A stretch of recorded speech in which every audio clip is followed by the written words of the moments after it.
न भूतो न भविष्यती.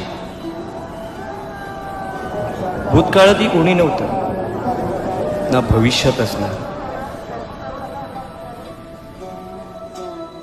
राजा, अखंड सृष्टीचा राजा, भोळ्या बाबड्या माय लेकरांचा राजा. दरवर्षीप्रमाणे आजही परतीच्या प्रवासाला निघाल असणारे. निघून गेला रंग, विरून गेला धागा, व्याकुळ हा जीव माझा. त्याचा दरबार, त्याची शान, त्याचा थाट, त्याच्यासाठी त्याची वेडी लेकरं, हे सगळं पाहून भारावून गेल्यासारखं वाटतं ना रे.